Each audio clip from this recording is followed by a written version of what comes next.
Putin, from everything I see, has no respect for this person. Well, that's because he'd rather have a puppet as president of the United States. No puppet. And it's pretty clear. You're the puppet. It's pretty clear you won't admit that the Russians. No, you're the puppet. You are. Last night, it was easy to see that Hillary Clinton had gotten under Donald Trump's skin during several key parts of the debate, and that wasn't by accident. It was by design. Clinton has carefully prepared, successfully honed her three-debate strategy for weeks. As one of our next guests, Ezra Klein, points out, the Clinton's campaign has coolly analyzed Trump's weaknesses and then sprung trap after trap to take advantage of them. Weeks before the first debate, the New York Times reported Team Clinton was consulting with Tony Schwartz, ghostwriter of The Art of the Deal, to come up with ways to needle and undermine Trump. They also sought advice from psychology experts to help create a personality profile of Mr. Trump to gauge how he may respond to attacks and deal with a woman as his sole adversary on the debate stage, cataloging strengths and weaknesses as well as trigger points that caused him to lash out in less than presidential ways.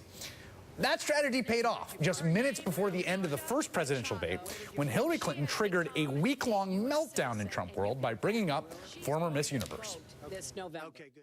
One of the worst things he said was about a woman in a beauty contest. He loves beauty contests, supporting them and hanging around them.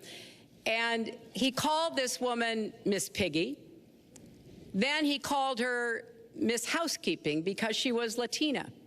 Donald, she has a name. Where did you find her this? name Where is did you find Alicia this? Machado. Where did you find and it? she has become a U.S. citizen, and you can bet she's going to vote this November. Okay, good. Joining me now, editor-in-chief of Vox, Ezra Klein. His latest piece is called Hillary Clinton's Three Debate Performances Left the Trump Campaign in Ruins. And Jason Johnson, politics editor for The Root, professor of politics and communication at Morgan State University. Ezra, you've been writing about this in a way that I have found really illuminating, because there is just this ubiquitous sense in pundit world that Hillary Clinton is not a good politician, that she's sort of winning by default, that if we're any other candidate, she would be in trouble. And I think you've made this very good case that actually she's pretty darn good at what she does, and the debates showcase that. Yeah, it's surprising that we think the first woman to do something that nobody's been able to do before, that we assume that she's just doing it through luck, as opposed to this was really hard, and it took a very unusual set of skills. Look, Donald Trump is in many ways a very weak candidate. He is very vulnerable. He is in his own ways fairly maniacal, but he's also a guy who triumphed over a 16-person Republican field in debate after debate after debate, a Republican field that people broadly thought the conventional wisdom held was the strongest really in history. And by the way, at the end, it's true, one-on-one debates are different than big debates, but by the end it was Kasich, Cruz, and Trump did not collapse there. What Clinton has done in 3 debates is concoct and execute really very consistently, very ruthlessly, a strategy to drive Trump crazy. Every single time she begins by needling him, gets him by the 30-minute mark to totally lose his presidential calm demeanor. He begins getting angrier and angrier. She begins springing trap after trap. And then by the end, in every single debate, you have something coming in the last half hour, like "you're such a nasty woman," or the Alicia Machado moment that becomes the story for days, or Trump deciding that he's not going to potentially honor the results of the election.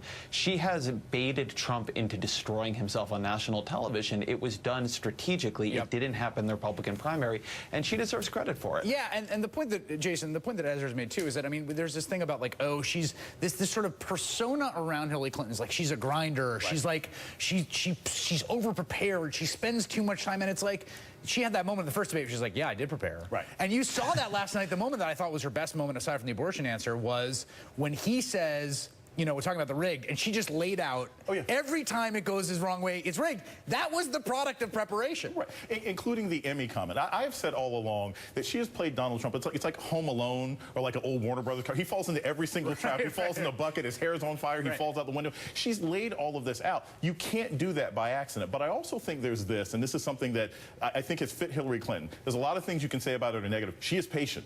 Right. She was patient with Bill Clinton. She was patient when she ran for office. She was patient, and she knew that has to be a long. You can't knock out Donald Trump in one fight. She had to do this 3 steps, and I think she's done an excellent job. Yeah, and Ezra, there's also obviously there's sort of this inescapable gendered frame to the whole thing, right? And you've written about this, and Matt and other people about the sort of archetype of a woman getting sort of steamrolled by a blustery dude in a meeting who doesn't know what he's talking about, but she does, and it definitely has felt that way numerous times in these debates. Yeah, she has used very much her gender to her advantage. I mean, one thing, too, about Donald Trump is he does not like being challenged by women. That was part of why the person in the Republican field he had the most trouble dealing with was Carly Fiorina.